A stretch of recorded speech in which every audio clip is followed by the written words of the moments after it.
Hello बच्चों, good morning. How are you? कैसे हैं आप लोग? मुझे पता है आप बहुत समझदार हैं, घर पर हैं, स्वस्थ हैं और सुरक्षित हैं, अपने परिवार के सदस्यों का भी भरपूर ख्याल रख रहे हैं। लास्ट वीडियो में हमने कक्षा 10 का पहला अध्याय स्वर्णिम भारत का इतिहास उससे रिलेटिव कुछ महत्वपूर्ण प्रश्नों पर प्रकाश डाला था। अपना जो टॉपिक चल रहा था वो था मौर्य वंश।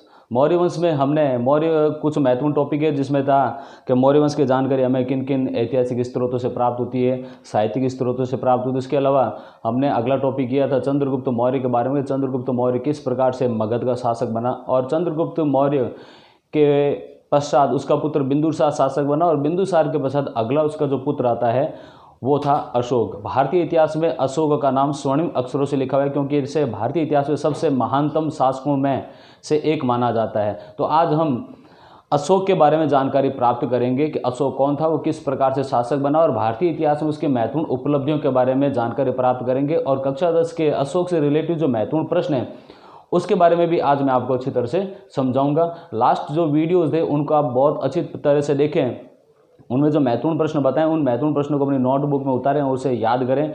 और जिन जिन बच्चों ने ये पूरा वीडियो देखा है वो यस सर करके ज़रूर कमेंट करें। चलिए देखते हैं आगे। लास्ट वीडियो में हमने देखा था कि बिंदुसार की मृत्यु के पश्चात अशोक शासक बनता है। तो देखिए अशोक मौर्य वंश का जो पहला शासक था वो था चंद्रगुप्त। चंद्रगुप्त मौर्य शासक बना था 322 से लेकर 298 BC तक, बिफोर क्राइस्ट, ईसा पूर्व तक। 298 के पश्चात उसका पुत्र बिंदुसार, चंद्रगुप्त मौर्य का जो पुत्र था बिंदुसार शासक बनता है। वो कब बनता है? 298 BC से लेकर के 273 ईसा पूर्व के मध्य बिंदुसार शासक बनता है। बिंदुसार के पश्चात अगला शासक जो बनता है उसका नाम है अशोक। अशोक को लेकर इतिहास में बहुत सी कंट्रोवर्सी, बहुत से विवादास्पद तथ्य इतिहासकार बताते हैं। इतिहासकार तिब्बती इतिहासकार तारानाथ लामा और महाबोधि वंश के अनुसार अशोक जो है वो बिंदुसार की इच्छा के विरुद्ध शासक बनता है। बिंदुसार चाहता नहीं था कि अशोक शासक बने, लेकिन अशोक जो है वो बिंदुसार की इच्छा के विरुद्ध शासक बनता है। इसकी पुष्टि तिब्बती इतिहासकार और महाबोधि वंश बौद्ध ग्रंथों में इसका उल्लेख अच्छी तरह से किया हुआ है। इसके अलावा एक ग्रंथ है सिंहली अनुश्रुति, जो कि जैन ग्रंथ है। सिंहली अनुश्रुति के अनुसार ये बताया गया है कि अशोक ने लगभग अपने 99 भाइयों का वध किया था और 99 भाइयों का वध करने के पश्चात अशोक जो है वो मगध का शासक बनता है। कुछ भी हो, ये बात होता है एकदम स्पष्ट है कि अशोक अपने पिता की इच्छा के विरुद्ध ही शासक बनता है। तो अशोक जो है वो लगभग 273 में बिंदुसार की मृत्यु होती है और लगभग 269 में अशोक शासक बनता है। बीच के जो 4 वर्ष है, 4 वर्षों में उसे अपने भाइयों से संघर्ष करना पड़ता है। अशोक शासक बनने के पश्चात उसने बहुत से महत्वपूर्ण कार्य किए थे। उसने सबसे महत्वपूर्ण कार्य किया, बौद्ध धर्म के प्रचार प्रसार के लिए उसने अपनी पुत्री संघमित्रा और पुत्र अशोक को भी श्रीलंका की यात्रा करने के लिए भेजा और अपने बहुत से उसने प्रदेष्टि राज्यों को, युक्तक, अपने जो धम्म महामात्र थे उन्हें विदेशों में यात्रा करने के लिए भेजा था और बौद्ध धर्म का प्रचार प्रसार किया था। अशोक का जीवन परिवर्तन कब होता है? उसका सबसे बड़ा कारण है वह है कलिंग का आक्रमण। कलिंग के साथ अशोक का युद्ध होता है। किसके साथ? कलिंग के शासक के साथ अशोक का युद्ध होता है और उसमें कलिंग का शासक कौन था? नंदराज। कलिंग का शासक था नंदराज के साथ उसका युद्ध होता है और इसकी जानकारी हमें किससे मिलती है? हाथी गुम्फा अभिलेख से मिलती है। हाथी गुम्फा अभिलेख से हमें इसकी जानकारी की मिलती है कि अशोक का युद्ध कलिंग के शासक नंदराज से होता है। ये युद्ध बड़ा भयंकर और विनाशकारी युद्ध होता है और इस युद्ध में अशोक विजित हो जाता है। विजित होने के पश्चात ऐसा इतिहास में उल्लेख मिलता है कि उसने बौद्ध भिक्षु श्रमण निग्रोध और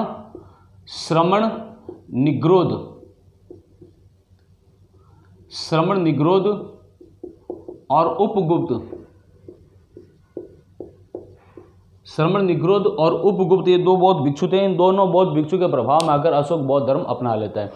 युद्ध के पश्चात, कलिंग युद्ध के पश्चात अशोक अपने महलों में आता है और आकर के अपने बौद्ध भिक्षुओं, अपने बौद्ध गुरु को कहता है कि मैंने तो आज कलिंग का युद्ध जीत लिया है।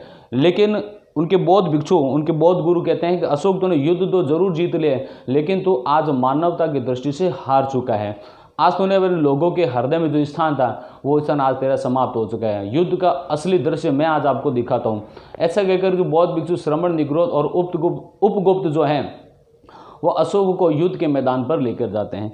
अशोक का युद्ध के मैदान पर जब लेकर जाते हैं तो युद्ध का जो विभत्स दृश्य था, उस विभत्स दृश्य को देखकर अशोक का हृदय परिवर्तित हो जाते हैं। वो दृश्य इतना भयंकर और इतना दर्दनाक था कि चारों तरफ जो सैनिक मरे थे उनके परिजन बिलख बिलख के रो रहे हैं। किसी का भाई, किसी का पिता, किसी का पुत्र, तो किसी का पति ये युद्ध में मारे जा चुके। दूर दूर तक मरे हुए सैनिकों की लाशों को चील, कौवे, गिद्ध, शियार, भेड़िए, जंगली जानवर नोच नोच कर खा रहे। चारों तरफ बदबू फैली हुई थी। लोगों के रोने की दूर दूर तक आवाज़ आ रही है। और जिन माताओं के जो परिजन मरे थे इस युद्ध में, वो अशोक को वहाँ पर बददुआएं दे रहे थे। ये सारा दृश्य देख करके अशोक का हृदय परिवर्तित हो जाता है और अशोक ये सोचने लगता है कि मैंने जीवन भर जितने बड़े बड़े युद्ध लड़े और मैंने न जाने कितने सैनिकों का वध किया होगा, कितना नरसंहार किया होगा। और अशोक उसके पश्चात उसी कलिंग के उसी मैदान में, युद्ध के मैदान में अशोक अपनी तलवार को उसी मैदान में डाल देता है, छोड़ देता है और ये निर्णय लेता है कि जीवन में कभी वो युद्ध नहीं करेगा। अब बचा हुआ जो समय है वो मानव कल्याण के लिए, जन कल्याण के लिए कार्य करेगा। तब अशोक ने धम्म की स्थापना की थी। किसकी स्थापना की थी? धम्म की। इस धम्म की स्थापना के कारण अशोक को भारतीय इतिहास में अमर शासक माना जाता है। एक्चुअल में जो धम्म है वो वास्तव में कोई धर्म नहीं है। इसमें इतिहासकारों में मतभेद है। कुछ इतिहासकारों का मानना है कि जो धम्म है वो अशोक के द्वारा चलाया गया कोई धर्म है, लेकिन कुछ इतिहासकार ये मानते हैं कि अशोक का जो धम्म है वास्तव में कोई रिलीजन अथवा धर्म नहीं है। अशोक का जो धम्म था वो अपनी जनता के नैतिक कल्याण, उनका नैतिक चरित्र का उत्थान करने के लिए दिए गए उपदेश मात्र थे। अशोक ये चाहता था उसकी जो प्रजा है उनका नैतिक कल्याण हो, प्रजा में बुरी आदतों का त्याग हो।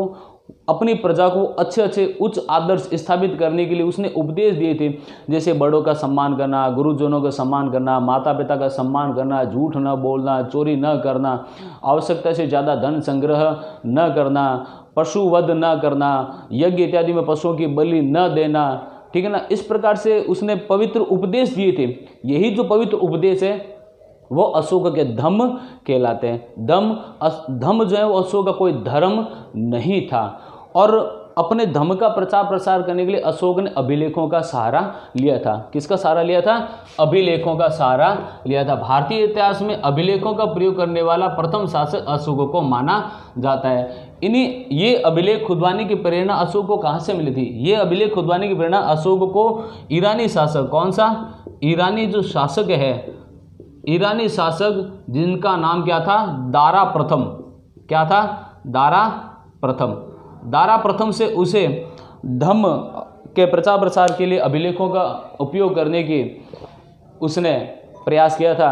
अभिलेख खुदवाने की प्रेरणा उसे दारा प्रथम से मिली थी और उसने अभिलेख, स्तंभलेख, गुहालेख, चित्रों के माध्यम से दूर दूर तो सुदूर प्रांतों तक जहाँ पर अशोक का साम्राज्य विस्तृत था उन प्रांतों तक उसने अपने धम्म की शिक्षाओं का अभिलेखों के माध्यम से प्रचार प्रसार करवाया था। इन अभिलेखों के लिए अशोक ने लिपियों का प्रयोग किया था। वो लिपि कौन सी थी? अशोक ने इन अभिलेखों को खुदवाने के लिए 3 लिपियों का प्रयोग किया था। पहले कौन सी लिपि थी? खरोष्ठी लिपि। कौन सी लिपि थी? खरोष्ठी लिपि। एक थी ब्राह्मी लिपि। कौन सी थी? ब्राह्मी लिपि। तीसरी कौन सी लिपि थी? अरमाइक लिपि। कौन सी लिपि थी? अरमाई लिपि। अशोक के ज़्यादातर जो अभिलेख है हमें कौन सी लिपि में मिलते हैं? ब्राह्मी लिपि के अंदर मिलते हैं। और अभिलेखों का प्रयोग करके अशोक ने धम्म का प्रचार प्रसार किया था। इसके अलावा अशोक शासक बनने पश्चात उसने अपने लोगों का नैतिक चरित्र के उत्थान के लिए कार्य किया। इसके अलावा उसने बौद्ध धर्म से रिलेटिव जो स्थान थे, बोध गया है, लुम्बिनी है, इन स्थानों की उसने यात्राएं की थी और इन स्थानों पर जाकर के उन स्थानों को उसने कर मुक्त किया था। इस प्रकार से इतिहास में अशोक एक अमर शासक के रूप में ख्याति प्राप्त है। अशोक ने उसके बाद कलिंग युद्ध के पश्चात युद्ध त्याग की नीति अपनाता है और अशोक के मरने के पश्चात उसके जो उत्तराधिकारी है उन्होंने भी इसी नीति का अनुसरण किया था। अशोक के मरने पश्चात उसके उत्तराधिकारियों ने भी युद्ध न करने की नीति अपनाई, जो कि एक दृष्टि से बहुत उचित है क्योंकि युद्ध मानवता के लिए अभिशाप है, लेकिन एक दृष्टि से अनुचित भी है क्योंकि अशोक ने अपने जीवन काल में बहुत से सैनिकों को छुट्टी दे दी, बहुत से सैनिकों को उसने निकाल दिया, अपने सैनिकों की संख्या कम कर दी, हथियारों की संख्या कम कर दी और अपना जो खजाना था, राजकोष था, वो लगभग उसने दान दक्षिणा इत्यादि में खर्च कर दिया। तो अशोक के मरने पर से जो उत्तराधिकारी बने, उन उत्तराधिकारियों को मगध राजवंश का जो राजकोष था वो खाली मिला, या ऐसा समझ लीजिए राजकोष धन की मात्रा बहुत कम थी। इसके लिए मगध की प्रजा भी, मगध के जो सैनिकों की संख्या भी कम कर दी, हथियारों पर भी ज़्यादा व्यय नहीं किया गया था, क्योंकि अशोक ने सैनिक अभियानों में और हथियार इत्यादि निर्माण में बिल्कुल रुचि नहीं दिखाई और अपना पूरा खजाना जन कल्याणकारी कार्यों में पूरा कर दिया। अशोक के मरने के पश्चात उसके जो भी उत्तराधिकारी थे उनमें अशोक, चंद्रगुप्त मौर्य और बिंदुसार जैसी योग्यताएं, पारदर्शिता और सैनिक कुशलताएं न होने के कारण धीरे धीरे मौर्य वंश अवनति की तरफ अग्रसर हो गया, अर्थात गर्त में चला गया। इसके बहुत से कारण है। पहला कारण अशोक का जो धम है, अशोक के धम के अकॉर्डिंग उसने युद्ध न करने के जो प्रण लिया था, उसी प्रण को उसके उत्तराधिकारियों ने भी निभाया। अशोक की मृत्यु के पश्चात 50 वर्षों तक कहीं पर भी विद्रोह नहीं हुआ, लेकिन अशोक की मृत्यु के 50 वर्ष के पश्चात जगह जगह बंगाल में, बिहार में, सौराष्ट्र प्रांत में, मध्य भारत में जगह जगह विद्रोह के स्वर बुलंद होने लगे और उन विद्रोह को अशोक के उत्तराधिकारी दबाने में पूरी तरह से नाकाम हो गए और इस प्रकार से एक महान राजवंश धीरे धीरे अवनति की तरफ अग्रसर हो गए। अशोक के पश्चात कुल 8 शासक हुए थे। अशोक के पश्चात कुणाल है, दशरथ है, संप्रति है, शालुशुक है, ठीक है ना, ये शासक हुए थे, लेकिन उनमें किसी भी शासकों में अशोक, चंद्रगुप्त मौर्य, बिंदुसार जैसी योग्यताएं नहीं थी। और वही हुआ कि मौर्य वंश का जो अंतिम शासक था, जिसका नाम क्या था, बृहद्रथ। क्या नाम था, बृहद्रथ। मौर्य वंश का जो अगला लास्ट शासक था बृहद्रथ। बृहद्रथ का एक अमात्य था जिसका नाम था पुष्यमित्र। क्या नाम था, पुष्यमित्र। ये उसका अमात्य भी था और उसका दामाद भी था। मौर्य वंश का जो अंतिम शासक था बृहद्रथ। बृहद्रथ का जो मंत्री था या प्रधान पुरोहित था, प्रधान सेनापति था, जो दामाद था, वो पुष्यमित्र था। पुष्यमित्र अंतिम मौर्य शासक बृहद्रथ की हत्या कर दी। प्रातःकाल 9 बजे सैनिकों की जो परेड चली थी, सैनिकों की परेड के सामने पुष्यमित्र शुंग ने अपने ही राजा, अपने ही ससुर बृहद्रथ की हत्या करके एक नवीन राजवंश का उदय किया, जिसको कहते हैं शुंग राजवंश। आई थिंक आपको अशोक के बारे में समझ में आया होगा। अशोक से रिलेटेड कुछ महत्वपूर्ण प्रश्न है जिस पर हम प्रकाश डालते हैं। पहला प्रश्न है, दक्षिण भारत से प्राप्त किन अभिलेखों में स्वयं अशोक का नाम मिलता है। व्हाइट बोर्ड की तरफ देखिए, इन प्रश्नों पर गौर कीजिए। पहला प्रश्न कौन सा है, पहला प्रश्न कौन सा है कि दक्षिण भारत से प्राप्त किन अभिलेखों में स्वयं अशोक का नाम मिलता है। तो आप मुझे बताएं वो कौन सा अभिलेख है जिसमें स्वयं अशोक का नाम मिलता है। वो अशोक का नाम किन अभिलेखों में मिलता है दक्षिण भारत के। पहला अभिलेख है मास्की अभिलेख। कौन सा, मास्की। और दूसरा अभिलेख है गुर्जरा अभिलेख। इन 2 अभिलेखों में स्वयं अशोक का नाम लिखा हुआ मिलता है। दूसरा प्रश्न आपके व्हाइट बोर्ड की व्हाइट स्क्रीन पर ब्लैक मार्कर से लिखा हुआ है। वो प्रश्न क्या है, अशोक की उपाधियां बताइए। तो बच्चों अशोक की जो उपाधियां हैं उसका नाम है, अशोक की उपाधियां कौन सी है। पहला देवानाम पिय, देवानाम पिय, देवानाम पिय दसी। इस प्रकार से ये अशोक की उपाधियां हमें मिलती है। तीसरा प्रश्न आपके व्हाइट बोर्ड पर देखिए, व्हाइट बोर्ड की तरफ जरूर ध्यान रखिए। ये प्रश्न आपके माध्यमिक शिक्षा बोर्ड के परीक्षा की दृष्टि से बेहद महत्वपूर्ण प्रश्न है। इन प्रश्नों को बिल्कुल आप नोटबुक में करिए, उनको याद करिए। तीसरा प्रश्न है, अशोक के पुत्र और पुत्री का नाम बताइए। तो अभी मैंने जस्ट 2 मिनट पहले अशोक के पुत्र पुत्री के नाम बताया। आप गैस करके बताइए अशोक के पुत्र पुत्री का नाम क्या है। तो अशोक के पुत्र का नाम क्या है, महेंद्र, जिसको अशोक ने बौद्ध धर्म के प्रचार प्रसार के लिए श्रीलंका भेजा था। बोधि वृक्ष का एक हिस्सा देकर श्रीलंका भेजा था। उसमें श्रीलंका का शासक कौन था, तिष्य। क्या नाम था, तिष्य। और तिष्य जो था वो अशोक का जो पुत्र है महेंद्र, उससे बहुत प्रभावित हुआ था और बौद्ध धर्म ग्रहण कर लिया था। और इसी तिष्य ने अशोक के समान देवानाम पिय की उपाधि धारण की थी। तो अशोक के पुत्र का नाम महेंद्र है और अशोक की पुत्री का नाम क्या था, संघमित्रा। क्या नाम था, संघमित्रा। तो अशोक के पुत्र का नाम महेंद्र, जिसको अशोक ने बौद्ध धर्म के प्रचार प्रसार के लिए श्रीलंका भेजा था। श्रीलंका को प्राचीन कालीन इतिहास में ताम्रपर्णी द्वीप कहा जाता है। और तिष्य ने महेंद्र के प्रभाव में आकर के बौद्ध धर्म ग्रहण करता है और अशोक के समान ही देवानाम पिय की उपाधि धारण करता है। और अशोक की पुत्री का नाम क्या था बच्चों, संघमित्रा। ओके। चौथा जो प्रश्न है आपके व्हाइट बोर्ड पर देखिए, कौन सा है चौथा प्रश्न, अशोक के अभिलेखों में किस रानी का उल्लेख मिलता है? अशोक के कई अभिलेखों में एक रानी का उल्लेख मिलता है जो ज़्यादातर अभिलेखों में मिलता है, उसका नाम क्या है? कारुवाकी। क्या नाम था? कारुवाकी। ये अशोक की पत्नी का नाम था जिसका उल्लेख कई अभिलेखों में मिलता है। अगला प्रश्न आता है, अशोक ने राज्याभिषेक के कितवें वर्ष कलिंग पर आक्रमण किया था? तो अशोक ने राज्याभिषेक के कौन से वर्ष, लगभग शासक बनने के या राज्याभिषेक होने के 8वें वर्ष, कौन से वर्ष? 8वें वर्ष में उसने कलिंग पर आक्रमण किया था। Okay, the next question 6 number, Ashok के शासनकाल में कलिंग का शासक नंदराज था, उसकी जानकारी किस अभिलेख में मिलती है? देखो, अशोक के शासनकाल में कलिंग का शासक नंदराज था या कुछ और था, इतिहासकारों में मतभेद है। कुछ शासक नंदराज के स्थान पर मूलराज बताते हैं। तो प्रश्न ये उपस्थित होता है कि अशोक के शासनकाल में जो कलिंग का शासक नंदराज था उसकी जानकारी हमें किस अभिलेख से मिलती है? तो एक अभिलेख ऐसा है जिसका नाम है हाथी गुम्फा अभिलेख।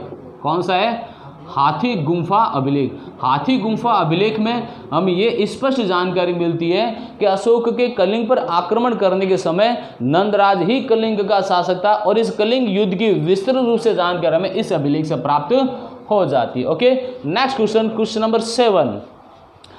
क्वेश्चन नंबर 7 क्या कहते हैं? किन बौद्ध भिक्षुओं के प्रभाव में आकर अशोक ने बौद्ध धर्म ग्रहण किया था? तो वो बौद्ध भिक्षु कौन थे? तो पहला जो बौद्ध भिक्षु था वो था श्रमण निग्रोध। क्या नाम था? नाम बहुत ध्यान से लिखें, इसको ध्यान से देखें, क्योंकि आपने नाम गलत लिख दिया तो अर्थ का अनर्थ हो जाएगा, ठीक है ना। श्रमण निग्रोध और उपगुप्त, ये 2 बौद्ध भिक्षु थे जिसके प्रभाव में आकर के अशोक ने कौन सा धर्म अपनाया था? बौद्ध धर्म अपनाया था। ओके, देख लीजिए। फिर अगले प्रश्न की तरफ चलते हैं। तो अगला जो प्रश्न है वो प्रश्न संख्या 8 है। प्रश्न संख्या 8 क्या कह रहा है? देखिए, बौद्ध धर्म स्वीकार करने से पहले अशोक शिव का उपासक था, इसकी जानकारी हमें किससे मिलती है? अशोक ने बौद्ध धर्म अपनाया था, बौद्ध धर्म अपनाने से पहले वो शिव का उपासक था, ब्राह्मण धर्म का अनुसरण करता था।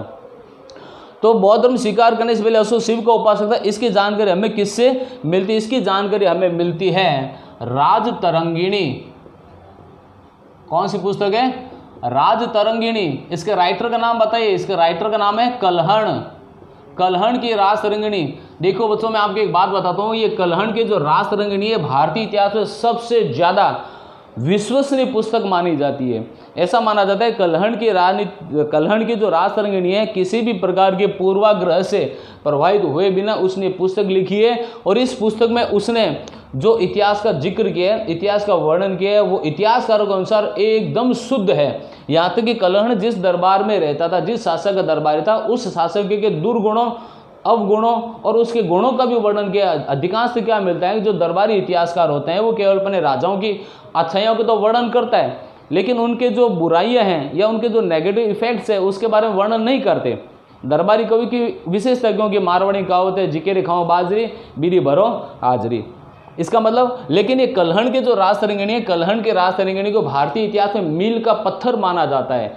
तो कल्हण की राजतरंगिणी के अनुसार अशोक ने जब बौद्ध धर्म स्वीकार किया था उससे पहले वो शिव का उपासक था। Okay, the next question, Ashok ने कौन सा नगर बसाया था या अशोक ने कौन से नगर बसे? बहुत महत्वपूर्ण क्वेश्चन है, कॉम्पिटिटिव एग्जाम में भी कई बार मैं इसे रूबरू हो चुका हूं।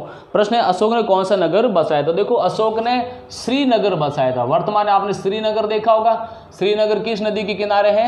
झेलम नदी के किनारे। जो झेलम नदी के किनारे श्रीनगर की स्थापना किसने की थी? अशोक ने की थी। इसके अलावा अशोक ने एक नगर और बसाया जिसका नाम था ललित पाटन। क्या नाम था?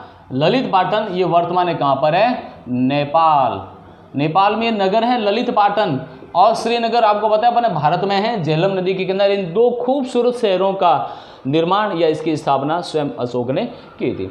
अगला प्रश्न, प्रश्न संख्या आप देखिए, प्रश्न संख्या 10, क्वेश्चन नंबर 10 क्या कहता है? अशोक ने बौद्ध आजीविकों के निवास के लिए किन किन गुफाओं का निर्माण करवाया था? अशोक ने बौद्ध आजीविकों के रहने के लिए कुछ गुफाओं का निर्माण कराया था, बाकायदा इन गुफाओं का उसने नाम भी रखा था। तो वो गुफाएं कौन सी थी? इसकी तरफ चलते हैं। तो वो गुफाएं कौन सी थी? जिनका नाम था कर्ण, सुदामा, चापार, विश्व झोपड़ी। कर्ण, सुदामा, चापार, विश्व झोंपड़ी, ऐसी गुफाएं थी, इनके नाम थे जो अशोक ने स्वयं बौद्ध भिक्षुओं के, बौद्ध आजीविकों के निवास के लिए बनाया था। देख लीजिए। फिर अगले प्रश्न की तरफ चलते हैं। अगला प्रश्न क्या है? क्वेश्चन नंबर 11, प्रश्न संख्या 11 क्या कहते हैं? अशोक के राज्याभिषेक के 10वें और 20वें वर्ष किन स्थानों की उसने यात्रा की थी? राज्याभिषेक के कौन सा वर्ष? 10वां वर्ष। और 20वें वर्ष में उसने किन स्थानों की यात्रा की थी? तो याद रखिए, अशोक ने राज्याभिषेक के कौन से 10वें वर्ष में किस स्थान की यात्रा की थी? बौद्ध गया। किस स्थान की यात्रा की थी? ये दोनों तो स्थान है, महत्वपूर्ण स्थान है जो बौद्ध धर्म से रिलेटिव है। 10वें वर्ष में किस स्थान की यात्रा की? बौद्ध गया। और राज्याभिषेक के 20वें वर्ष किस स्थान की यात्रा की थी उसने? लुम्बिनी। कौन से स्थान की? लुम्बिनी। अर्थात 10 में गया, कहाँ गया? Bodh Gaya. Is it trick according? 10वें वर्ष में अशोक गया, कहाँ गया? बौद्ध गया। और 20वें वर्ष में कहाँ गया? लुम्बिनी। ओके। अगला प्रश्न है, अशोक के शासनकाल में दक्षिण भारत के कौन से स्वतंत्र राज्य थे? या अशोक के शासनकाल में दक्षिण भारत के कौन से राज्य स्वतंत्र बने रहे? तो अशोक ने सुदूर भारत में, वर्तमान अफगानिस्तान, ईरान तक उसका साम्राज्य था, हिमालय की तराइयों से लेकर के वर्तमान नेपाल तक का, और दक्षिण भारत के 4 राज्यों को छोड़कर संपूर्ण भारतवर्ष में उनका विशाल साम्राज्य था। दक्षिण भारत के ऐसे कौन से 4 शक्तिशाली राज्य थे जो क्षेत्रफल में तो बड़े छोटे थे लेकिन थे बड़े शक्तिशाली? वो 4 राज्य कौन से थे जिसे अशोक ने भी अपने शासनकाल में जीतने का प्रयास किया? शायद नहीं होगा। वो कौन से थे? चेर। कौन से? चेर, चोल, पांड्य और केरल। ये क्षेत्रफल में तो बड़े छोटे थे लेकिन अपनी वीरता और अदम्य साहस के लिए दक्षिण भारत के इतिहास में अपना महत्वपूर्ण स्थान रखते थे। तो अशोक के शासनकाल में ये 4 जो बड़े राज्य थे, ये इन्होंने अपनी स्वतंत्रताएं बनाई रखी। या यूं कहें तो अशोक ने अपने शासनकाल में इन 4 राज्यों पर आक्रमण करने का प्रयास नहीं किया। तो बच्चों, आज हमने अशोक के बारे में जानकारी प्राप्त की और अशोक से रिलेटेड कुछ महत्वपूर्ण प्रश्नों को किया। मैं आपको एक बार और कहता हूँ, ये प्रश्न जितने भी है ये कक्षा 10th के लिए बहुत महत्वपूर्ण प्रश्न है, क्योंकि आपको पता है परीक्षाएं नज़दीक आने वाली है। गवर्नमेंट दोबारा परीक्षा करवाएगी। इन प्रश्नों का आप नोटबुक में उतारें, इन प्रश्नों के आंसर करें, याद करें, और वीडियो देख करके जिन बच्चों ने वीडियो पूरा देखा है उसको यस करके जरूर कमेंट करें। Best of luck. Thank you.